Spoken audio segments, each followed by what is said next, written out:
Welcome. Before we dive into today's story, I ask for that little boost that makes all the difference. Click like and subscribe to the channel so you don't miss a thing. The mid-morning sun of the Arizona Territory in 1888 was not merely hot, it was a physical weight, a heavy, oppressive blanket of shimmering heat that distorted the horizon and turned the air into a kiln. Yet despite the savage temperature that would have made a lesser man strip down to his shirt sleeves, Harrison Sterling sat atop his purebred black stallion with the posture of a king on a throne, dressed impeccably in a charcoal gray suit tailored in New York City. A silk cravat was tied perfectly at his throat, and his polished leather boots, though now dusted with the fine red powder of the canyon, still gleamed with the promise of immense wealth. Harrison was a man who moved mountains, quite literally if necessary, to lay the steel tracks of the Sterling and Pacific Railroad. He was 32 years old, possessor of a fortune that rivaled the treasuries of small nations, and burdened with the ambition that knew no ceiling. He adjusted the brim of his expensive Stetson, his ice-blue eyes scanning the rugged, jagged landscape before him, not with appreciation for its raw beauty, but with the calculating gaze of an engineer and a conqueror. "This is the route, Silas," Harrison declared, his voice cutting through the dry air with the crisp authority of a man who was never contradicted. He pointed a gloved hand toward a narrow pass that snaked between two towering mesas of red rock. "We blast through the eastern ridge. It cuts 50 miles off the journey to California. The investors will save millions in the first year alone." Silas, his foreman, a weathered, grisly man who looked as if he had been carved out of the very sandstone they stood upon, shifted uncomfortably in his saddle. He spat a stream of tobacco juice onto a cactus and squinted at the pass. "Mr. Sterling, sir, I've told you what the scout said. That pass, that's Apache land. Not just their hunting grounds, but something old, sacred. They call it the breath of the spirits. As we start blowing up those rocks and we're going to have more trouble than a few rattlesnakes." Harrison laughed, a short, dismissive sound that lacked any real humor. "Superstition doesn't pay dividends, Silas. I bought the rights to this territory from the government. I possess the papers in my saddlebag, signed and stamped. The march of progress does not halt for ghost stories or savages clinging to the past. We start drilling on Monday." He nudged his horse forward, intending to ride closer to the geological formation he wanted to inspect, when a sudden movement on the ridge above them froze him. It wasn't an animal. The movement was too deliberate, too controlled. A figure emerged from the shadow of a rocky outcrop, standing silhouetted against the blinding sun. As the figure descended the slope with the grace of a mountain cat, Harrison felt a strange, involuntary tightening in his chest. It was a woman. She was riding a painted Mustang without a saddle, guiding the beast with nothing more than a rope halter and the pressure of her knees. As she drew closer, Harrison's breath hitched, though he would never admit it. She was breathtaking in a way that the porcelain-skinned debutantes of New York ballrooms could never hope to be. Her skin was the color of burnished copper, glowing under the harsh sun. Her hair was a river of obsidian ink, falling in two thick braids that reached her waist, adorned with strips of leather and silver beads that chimed softly as she moved.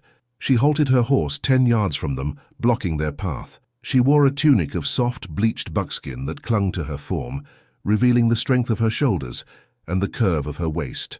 Her eyes, dark and fierce, locked onto Harrison's with an intensity that felt like a physical blow. There was no fear in her gaze, only a burning, regal defiance. "You go no further," she said. Her English was accented but perfectly clear, her voice melodic yet hard as flint. Harrison straightened his spine, urging his stallion a step closer, trying to use his height and his mount's size to intimidate her. It didn't work. Her Mustang stood its ground, and she didn't even blink. "I am Harrison Sterling," he announced, tipping his hat slightly, a gesture of mock civility. "And this land belongs to the Sterling and Pacific Railroad. I suggest you move aside, Miss—" "I'm Kimmy," she replied, her chin lifting, "and I do not care for your paper or your railroad. This canyon is the spine of our ancestors. You cannot break it. You cannot silence the spirits here." Harrison sighed, reaching into his vest pocket to pull out a gold pocket watch, checking the time as if she were merely a scheduling delay. "Kimmy, a pretty name. Look, I have no desire for conflict. If your people need compensation, blankets, supplies, perhaps a donation of gold coinage to help you relocate to better grounds, I am a generous man." The insult landed visibly. Kimmy's eyes narrowed, and her hand moved instinctively to the knife sheathed at her belt. You think your gold can buy the earth? She asked, her voice dropping to a dangerous whisper. You think you can purchase the wind? You are a fool, Harrison Sterling. You are a rich man in a world of coins, but you are a pauper here. The desert does not care for your bank accounts. It will swallow you whole if you disrespect it. Silas cleared his throat nervously. Boss, maybe we should listen. She's a healer, a medicine woman. They say she talks to the vipers. Silence, Silas, Harrison snapped, not taking his eyes off the woman. He was captivated. He had never seen a woman look at him with such unfiltered loathing, and strangely it stirred something in his blood. She was wild, untamed, and magnificent. He wanted to break that stare, to make her submit to his will, just as he bent the iron rails to his design. I'm going through this pass, Kimmy, Harrison said, his voice low and firm. My men arrive in 2 days with dynamite. I suggest you and your people be far away by then. Kimmy stared at him for a long moment, her expression unreadable. Then a slow, chilling smile touched her lips. It wasn't a smile of amusement, but a smile of someone who knew a secret tragedy was about to unfold. The desert has its own way of dealing with intruders, she said softly. Do not say you were not warned. With a fluid motion, she turned her Mustang and galloped away, disappearing into the labyrinth of red rocks as quickly as she had appeared. The dust settled, leaving a heavy silence in her wake. She's a witch, Silas muttered, crossing himself. We should turn back, Mr. Sterling. Survey the southern route instead. Nonsense, Harrison scoffed, though the image of her fierce black eyes lingered in his mind, burning brighter than the sun. She's a primitive woman trying to scare us with theatrics. I won't be bullied by a girl in buckskins. Harrison felt a sudden, overwhelming need to prove his dominance over this land, to shake off the unease she had planted in his gut. He needed to see the center of the pass for himself, to visualize the bridge he would build, to assert his ownership. Take the horses back to the camp and water them, Silas, Harrison ordered, dismounting. I'm going to climb that ridge on foot. I want to get a better vantage point of the rock strata before the engineers arrive. I need to see exactly what we're dealing with. Alone, sir? Silas looked alarmed. In this heat? And with her out there? I have my Winchester and my Colt, Harrison said, patting the pearl-handled revolver at his hip. I think I can handle one Apache woman if she decides to come back. Go. Have a cold drink ready for me when I return. Silas hesitated, but he knew better than to argue with a Sterling. He took the reins of Harrison's stallion and turned back toward the main trail, shaking his head. Harrison watched him go, then turned toward the rugged incline that led deep into the forbidden pass. The air was silent, save for the dry hiss of the wind through the sagebrush. He began to climb, his expensive boots crunching on the loose gravel. As he ascended, the terrain grew rougher, the rocks sharper. He was sweating profusely now, the silk shirt sticking to his back, but he pushed on, driven by a stubborn pride.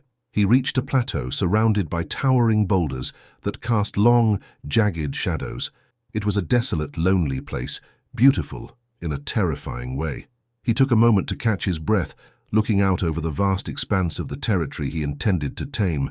He felt powerful. He felt invincible. But as he took a step toward a cluster of rocks to examine a mineral vein, he didn't notice the subtle shift in the environment. He didn't notice that the birds had stopped singing. He was too focused on the gold he could extract, the legacy he would build. He was completely alone, miles from his men, deep in the heart of the land he had been warned not to touch. High above him, on a limestone ledge, Kimmy watched. She had not left. She had merely retreated to the shadows, melding with the stone. She watched the arrogant man in the grey suit invade the sanctuary of the Diamondbacks. She made no move to stop him.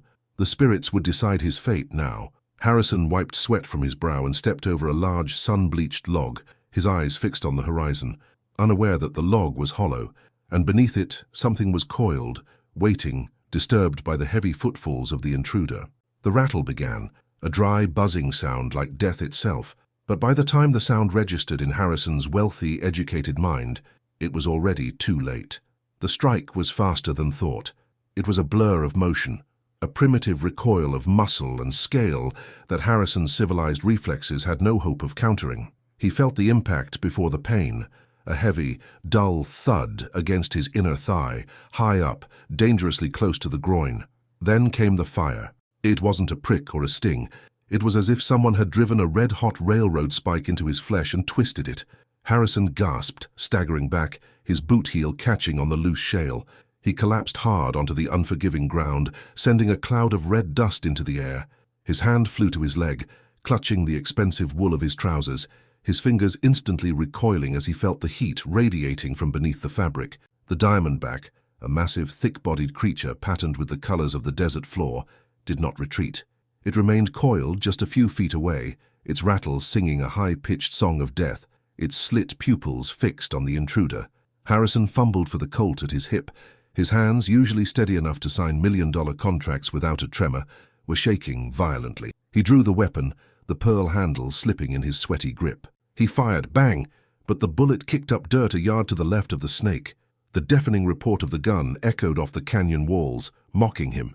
He tried to cock the hammer again, but a wave of nausea rolled over him so powerful that the world tilted on its axis.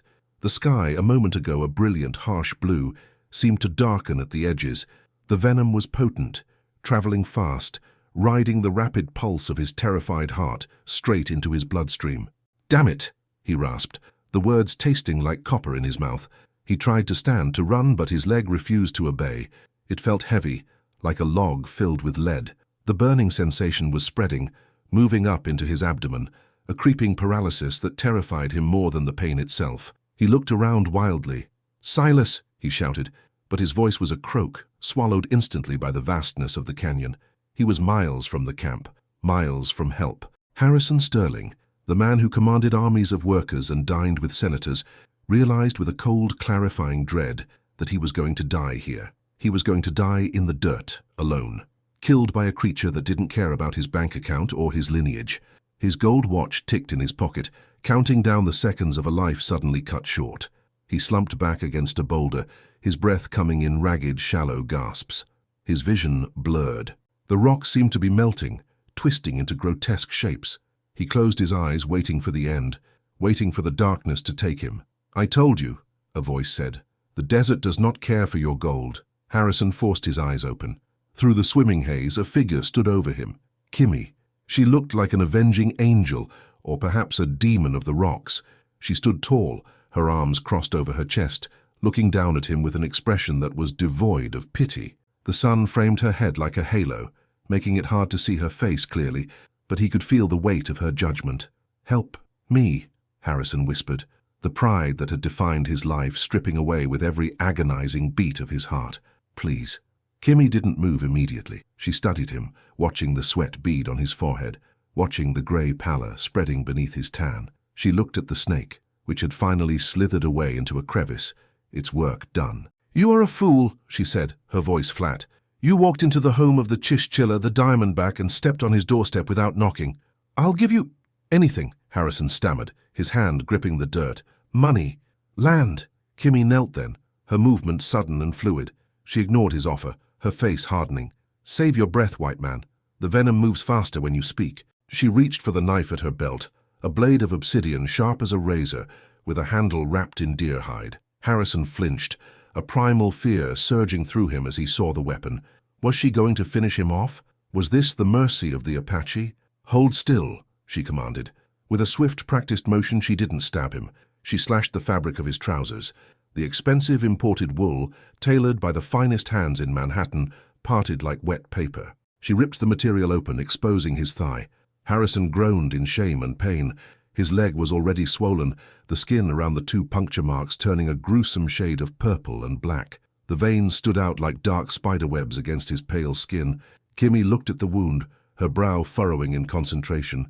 She touched the skin around the bite with cool, calloused fingertips. Harrison hissed through his teeth, his entire body tense. "It is deep," she murmured, mostly to herself, "and close to the river of blood that leads to the heart." She looked him in the eye then, and for the first time, Harrison saw something other than hostility. He saw focus, a professional calm that reminded him, strangely, of the best surgeons he knew back east. "This will hurt," she warned. Before Harrison could process the warning, Kimmy leaned down. She didn't use a poultice or a bandage. She placed her mouth directly over the angry, weeping wound on his thigh. Harrison gasped, his back arching off the ground. The sensation was shocking, the wet heat of her mouth, the pressure of her lips against his burning flesh. It was an intimacy so profound, so sudden, that it short-circuited his brain. He was a man who had known women, many women, but always on his terms, always in the controlled environments of hotels and mansions. Here in the dust, with this wild woman's face pressed against his thigh, he was completely vulnerable. Kimmy sucked hard, creating a vacuum, drawing the poisoned blood out. She pulled back, spitting a mouthful of dark, venom-laced blood onto the sand. She wiped her mouth with the back of her hand and immediately bent down again. Harrison gripped the rocks behind him, his knuckles white. He watched her, mesmerized and terrified. He could see the part in her black hair, the way her dark eyelashes fluttered against her cheeks as she worked. He could smell her scent, sage, wood smoke, and something distinctly feminine underneath the dust. She repeated the process, sucking, spitting, sucking, spitting. With every pull, the searing fire in his leg seemed to lessen just a fraction, replaced by a throbbing ache. "Why?" Harrison managed to choke out during a pause, his voice trembling. "Why? Help me?"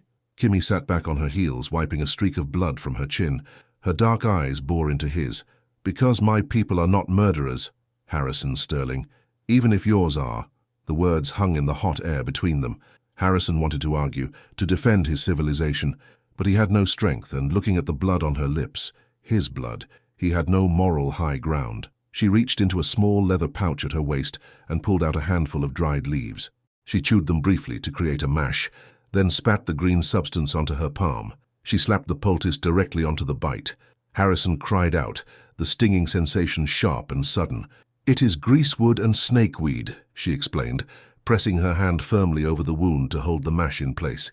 "It draws out what remains of the fire and stops the rot." She ripped a strip of cloth from the hem of her own buckskin tunic and bound his leg tightly, her hands moving with efficient, brutal grace. When she was finished, she sat back, breathing heavily. The exertion in the heat, combined with the danger of ingesting the venom herself, had left a sheen of sweat on her upper lip. Harrison lay there, panting, the world slowly stopping its spin. The immediate threat of death had receded, replaced by a bone-deep exhaustion. He looked at Kimmy, really looked at her, not as an obstacle to his railroad, but as the woman who had just put her mouth on his dying flesh to save him. The power dynamic had shifted tectonically. The millionaire was lying in the dirt, pants torn, helpless as a babe. The savage was sitting above him, composed, capable, holding his life in her hands. "Can you stand?" she asked, rising to her feet. Harrison tried to push himself up. Pain shot up his leg, and his knee buckled instantly. He fell back with a groan. "No, it won't hold me." Kimmy looked at the sky. The sun was beginning its descent, painting the canyon walls in shades of violent orange and purple. "We cannot stay here. The cold comes fast when the sun sleeps, and the coyotes will smell your blood." She extended a hand to him. It was small but rough and strong. Harrison hesitated for a second, his pride flaring one last time. But then he looked at his swollen leg and the darkening sky. He reached up and took her hand. Her grip was iron. "Lean on me," she ordered, pulling him up. He was a tall man, over 6 feet, and heavy with muscle. Kimmy was a head shorter and slender, but she bore his weight without complaint. He draped his arm over her shoulders, and the contact sent a jolt through him that had nothing to do with the venom. Her body was solid, warm, and alive. "There is a cave," she said, guiding him toward a narrow fissure in the rock face. "Not far. You will be safe there." They moved slowly, an agonizing shuffle through the rocks. Every step was a battle for Harrison. He gritted his teeth, refusing to cry out, trying to salvage some shred of his dignity. But he leaned heavily on her, inhaling the scent of sage and smoke that clung to her hair. As they reached the mouth of the small cave, hidden behind a screen of brush, Harrison stumbled. Kimmy caught him, her arm wrapping tight around his waist to keep him from falling. For a moment they were chest to chest, his face inches from hers. He saw the flecks of gold in her dark eyes. He saw the pulse beating in her throat. "You saved me," he whispered, his voice thick with delirium. "Do not speak," Kimmy said softly, though she didn't pull away immediately. "You are not saved yet. The night is long and the fever is coming." She helped him lower himself onto the sandy floor of the cave. It was cool inside, smelling of dry earth. Harrison's head was spinning again. The adrenaline was fading, and the toxins were making a renewed assault on his system. He felt cold, shivering violently, despite the lingering heat of the day. Kimmy moved efficiently, gathering dried wood from a pile she must have stored there previously. She struck a flint, and soon a small fire was crackling, casting dancing shadows on the stone walls. She came back to him with a water skin. "Drink." Harrison drank greedily, water spilling down his chin. He felt like a child. He felt stripped bare. "Rest now," Kimmy said, sitting on the other side of the fire, watching him with those unreadable eyes. "I will watch." Harrison stared at her through the flames. His eyelids felt like lead weights as consciousness began to slip away, dragging him down into the fever dreams waiting below. His last thought wasn't of his railroad, or his money, or his power. It was of the taste of her name on his tongue, Kimmy. Before we continue to see if Harrison survives the night, I'd love to know, where are you watching this story from? Please leave your city or country in the comments below. And if you're enjoying the romance and the suspense, don't forget to subscribe to the channel. Here is the continuation of the story in English, following the established narrative. The sun vanished behind the canyon walls, and with its departure, the desert underwent its violent nightly transformation. The oppressive heat evaporated, replaced instantly by a sharp, biting cold that seeped into the very marrow of the bones. Outside the small cave, the wind howled like a grieving spirit, whistling through the hollows of the red rocks. Inside, the air was still, smelling of ancient dust, burning juniper wood, and the metallic tang of fear. Harrison Sterling was burning. The venom of the diamondback was a cruel architect. It dismantled a man from the inside out. It had started as a fire in his leg, but now, hours later, that fire had consumed his entire body. He lay on the sandy floor of the cave, wrapped in the few blankets Kimmy had kept stashed there and his own ruined suit jacket, but he could not stop shivering. His teeth chattered with a sound that echoed softly off the stone walls, a rhythmic percussion to the labor of his breathing. To Harrison, the cave was no longer a cave. In the throes of the fever, the shadows cast by the flickering firelight twisted into the shapes of the locomotives he built, great black iron beasts that roared and gnashed their teeth, threatening to crush him beneath their wheels. He was back in the boardroom in New York, surrounded by faceless men in suits who laughed at him, their voices distorted and deep. "Not enough," Harrison mumbled, his head tossing restlessly from side to side on the makeshift pillow of saddlebags. "It's never enough. Build it higher, faster." Kimmy sat beside him, her legs tucked beneath her. She had shed her stoic armor along with the daylight. In the intimacy of the cave, lit only by the golden glow of the embers, she was not a warrior or a guardian of the pass. She was simply a woman fighting death for the life of a man she should have hated. She dipped a piece of cloth torn from her tunic into a small clay bowl of water she had collected from a hidden spring deep within the fissure. She wrung it out and gently wiped Harrison's forehead. His skin was searing hot to the touch, dry and papery. "Shh," she whispered, her voice a low hum against the crackle of the fire. "The iron beasts cannot hurt you here. You are with the earth now." Harrison flinched at the cool touch, his eyes flying open.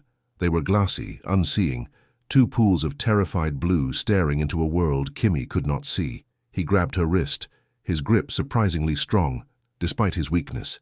"They'll take it," he rasped, looking right through her. "Father, he says if I don't finish the line, I am nothing. Just nothing." Kimmy didn't pull away. She let him hold her wrist, feeling the frantic pulse of his heart beneath his skin. She looked at this man, this conqueror who had ridden into her lands with his nose in the air, treating the sacred rocks as obstacles to be blasted away. She had seen him as a monster, a symbol of the greed that was eating the West. But now, stripped of his horse, his gun, and his arrogance, she saw the truth. He was just a boy frightened of failing, driven by ghosts she couldn't name. "You are not nothing," Kimmy said firmly, speaking to his spirit rather than his mind. "You are flesh and blood, you are breath, that is enough." She freed her hand gently and reached for the pouch at her waist again. She pulled out a pinch of dried willow bark and dropped it into a tin cup of water she had heating near the coals. It was bitter medicine, but it would help break the fever and dull the agony in his leg. When the brew was ready, she lifted his head, cradling his neck in the crook of her arm. "Drink, Harrison, drink." He fought her at first, turning his face away, muttering about poison, but Kimmy was persistent. She pressed the cup to his lips, tipping it slowly until he swallowed. He coughed, sputtering, but he drank. "Good," she murmured, lowering him back down. "Sleep now. Fight the snake in your dreams, not here." Time lost its meaning in the cave. The moon rose, a sliver of silver light cutting across the cave floor, moving slowly as the hours dragged on. Harrison's condition worsened before it improved. He thrashed, kicking off the blankets, crying out in pain as the venom worked its way through his system. Kimmy did not sleep. She stayed by his side, a vigilant sentry. When he shivered so violently that his teeth threatened to crack, she made a decision born of necessity, not impropriety. The desert night was freezing, and his body was exhausting itself trying to generate heat. She lay down beside him on the hard sand, pulling the blankets over both of them. She pressed her body against his side, sharing her warmth, acting as a human anchor to keep him from drifting away into the dark current of the fever. Harrison, sensing the heat, instinctively curled toward her. He buried his face in the curve of her neck, his breathing ragged against her skin, his arm, heavy and limp, draped over her waist. For a moment, Kimmy lay rigid, her heart hammering against her ribs. This was the enemy. This was the man who wanted to destroy the breath of the spirits. But as he settled, his breathing hitching into a softer rhythm, her tension eased. Beneath the smell of illness, he smelled of rain and expensive soap. He was heavy, solid, and in his vulnerability strangely beautiful. She found herself stroking his hair, a gesture so tender it surprised her. "Sleep, Inda," she whispered, the Apache word for white man, but without the usual venom. "The sun will return." Harrison dreamt of drowning. He was sinking into a black ocean, heavy chains of gold wrapped around his ankles, dragging him down. He couldn't breathe. He looked up and saw the surface miles away. Then a hand reached down. It wasn't a hand of gold or iron, but a hand of copper and strength. It grabbed him, halting his descent. A voice, sounding like the wind in the sagebrush, told him to let go of the chains. "Let go," it said. "You do not need them to float." He woke with a gasp, his lungs filling with air. The first thing he noticed was the light. It was grey and soft, the pre-dawn illumination that paints the world in watercolors. The second thing he noticed was that he wasn't cold anymore. He was lying on his side, his head resting on something softer than a saddlebag. He blinked, his vision clearing.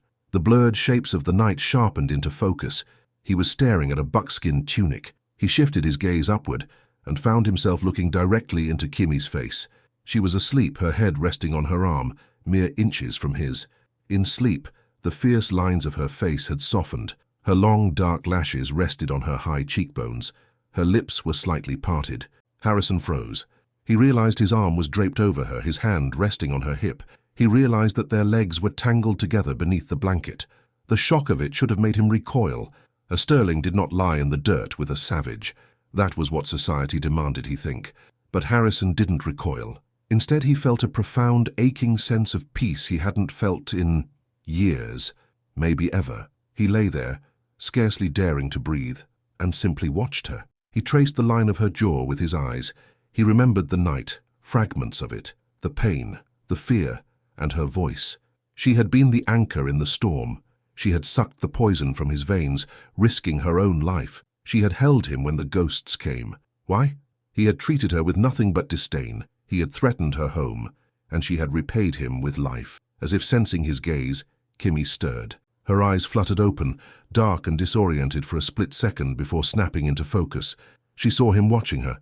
She didn't scramble away in embarrassment. She pulled back slowly, sitting up with a natural, feline grace, creating a respectful distance between them. She ran a hand over her messy braid, composing herself. "The fever has broken," she stated, her voice raspy with sleep. It wasn't a question. She reached out and placed the back of her hand against his forehead. Her touch was cool, professional, yet the memory of her body heat lingered on Harrison's skin like a brand. Harrison tried to speak, but his throat was parched. He cleared it, wincing at the soreness. "I feel weak, but alive." "You are lucky," Kimmy said, standing up and moving to the dying embers of the fire to stir them. "The diamondback usually takes a higher price. Your heart is strong, Harrison Sterling. Stronger than your head, perhaps." Harrison struggled to sit up, propping himself against the cave wall. His leg throbbed with a dull, heavy ache, but the searing fire was gone. He looked down at the bandage on his thigh, a strip of her own clothing. "You saved me," he said again, the words carrying more weight in the clarity of the morning. "You stayed with me." Kimmy turned to look at him, the firelight catching the side of her face. "I could not leave you to the coyotes. It would be a waste." "A waste?" Harrison let out a weak, incredulous laugh. "Yesterday I was an invader, a fool." "You are still a fool," Kimmy said, a hint of a smile touching her lips, a genuine smile this time, small but real. But you are a living fool, and perhaps, after walking through the valley of the shadow, you might see with new eyes. Harrison looked at her, really looked at her. The sunlight was beginning to creep into the cave entrance, turning the dust motes into floating gold. I saw things last night, Harrison confessed quietly, looking down at his hands that were usually spotless, now stained with dirt and dried blood. I think I told you things. Kimmy poured him a cup of fresh water. The fever speaks many tongues. I listened only to the wind. It was a lie, a gracious lie to preserve his dignity. Harrison knew it, and he was grateful. He took the cup from her, his fingers brushing hers. The electricity was there again, undeniable and sharp. "Thank you," he said, holding her gaze. "Kimmy." She held his look for a beat too long to be polite. There was a tension in the cave now that had nothing to do with danger. It was the tension of two people who had seen each other's naked souls and didn't know how to put the clothes back on. "Your men will be looking for you," she said abruptly, breaking the moment. The sound of the gun would have carried. "They will be tracking." "Yes," Harrison said, a heaviness settling in his chest. "They will." "You must eat," she said, pulling a piece of dried meat from her pack. "You need strength to walk. I cannot carry you down the mountain." Harrison took the food, chewing slowly. The taste was gamey and tough, but he felt the energy returning to his limbs.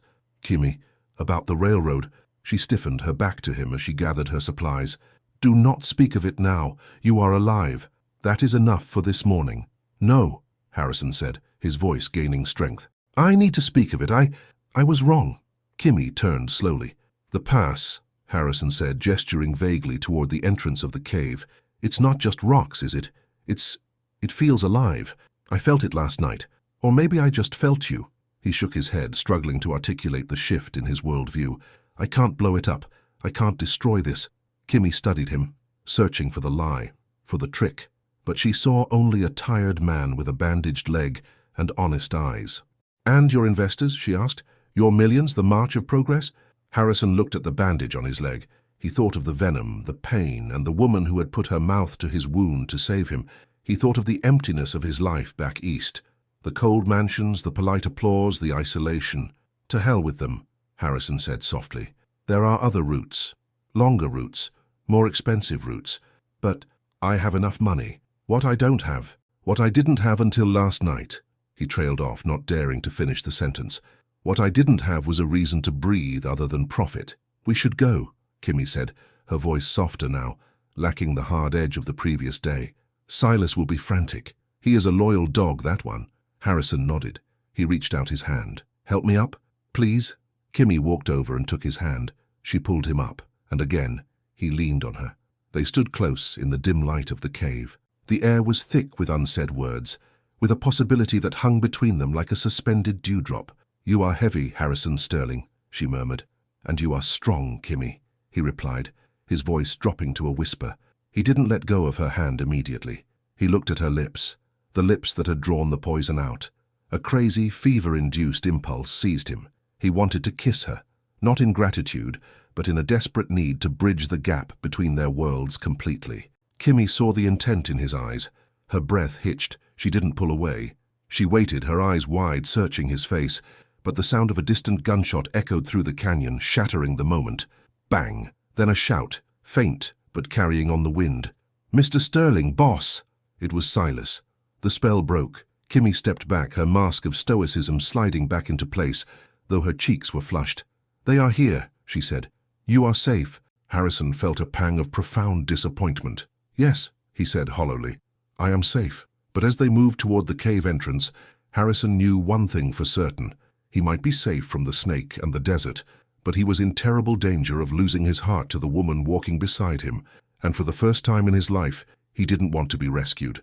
The rescue was not the triumphant return of a king, but the humble salvation of a man reborn. Silas and 3 other armed riders crested the ridge, their horses kicking up clouds of dust that shimmered in the morning light. When they saw Harrison leaning heavily against Kimmy at the mouth of the cave, relief washed over their hardened faces, quickly replaced by suspicion as they locked eyes with the Apache woman. "Get away from him!" Silas barked, leveling his Winchester rifle at Kimmy. "You step back or I swear—" "Lower your weapon, Silas." Harrison's voice cracked like a whip, surprising even himself. Despite his weakness, Despite the bandage wrapped tightly around his thigh, the authority in his tone was absolute. He straightened his spine, grimacing as pain shot through his leg, and placed a protective hand on Kimmy's shoulder. "If you point that gun at her again, you will be looking for new employment by sundown." Silas blinked, lowering the rifle slowly, confusion etched into his weathered features. "But, sir, she's one of them. We thought she'd taken you." "She saved me," Harrison declared, looking at Kimmy with an expression of reverence that made the men shift uncomfortably in their saddles. "I was bitten by a diamondback. Without her, you would be collecting a corpse to ship back to New York." Kimmy's face remained impassive, a mask of stone, but Harrison felt the slight tremor in her frame beneath his hand. She was a warrior in the presence of enemies, ready to fight or die, but she stood her ground because he was there. "Help me up," Harrison ordered his men, "and treat this lady with the same respect you would accord my own mother. Is that clear?" "Yes, sir," the men mumbled in unison, cowed by the strange fire in their boss's eyes. The ride back to the frontier town of Silver Creek was agonizing. Harrison rode Silas's horse, his leg throbbing with every step of the animal, but he refused to stop. Kimmy rode her Mustang alongside him, silent and watchful. When they reached the edge of the dusty, bustling town, a scar of wood and canvas on the pristine desert, she pulled her horse up short. "I go no further," she said, her voice low so only he could hear. "Your world has no place for me, Harrison Sterling." Harrison looked at the town, the saloons, the bank, the telegraph office, symbols of the civilization he had championed. Then he looked at Kimmy, sitting proud and free on her horse, the dust of the earth on her skin. "Then my world is broken," he said intensely. "Wait for me, please. Give me 3 days. I have things to fix." She looked at him, searching his soul one last time. 3 days, she whispered. "Then the spirits will call me back to the deep canyon." With a kick of her heels, she spun her Mustang around and galloped away, vanishing into the heat haze without looking back. Harrison felt a physical ache in his chest, sharper than the venom, as he watched her go. The next 3 days became the stuff of legend in Silver Creek. Harrison Sterling, the ruthless railroad tycoon, did not rest. He summoned the town doctor only to clean the wound, refusing the laudanum that would cloud his mind. He had work to do. From his suite in the Grand Hotel, Harrison waged a war. He wired the board of directors in New York. The telegraph operator's fingers bled as Harrison dictated a message that would shake the financial foundations of the Sterling and Pacific Railroad. He ordered the immediate cancellation of the Eastern Ridge route. "It is madness, Mr. Sterling," argued Jenkins, the chief engineer, pacing the hotel room floor. "To go around the sacred lands will cost us an extra $2 million. The shareholders will revolt. They will demand your head." Harrison sat in a plush armchair, his leg propped up on a stool, his face pale, but his eyes burning with a terrifying clarity. "Let them revolt, Jenkins. I own 51% of the voting stock. I am the railroad. We are moving the line south, through the flatlands. It will take longer. It will cost more.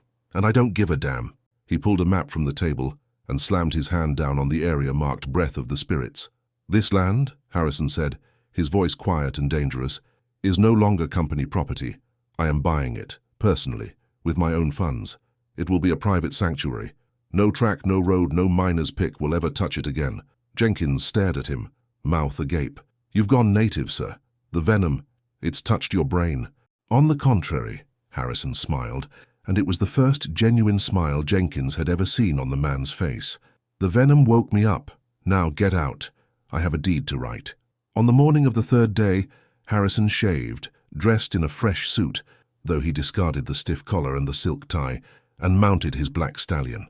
He was still weak, his legs stiff, but his heart was thundering like a steam engine. He carried no weapon. In his saddlebag, he carried a document stamped with the official seal of the territory. He rode alone to the canyon. He found her where they had first met, standing guard at the entrance to the pass. She was waiting.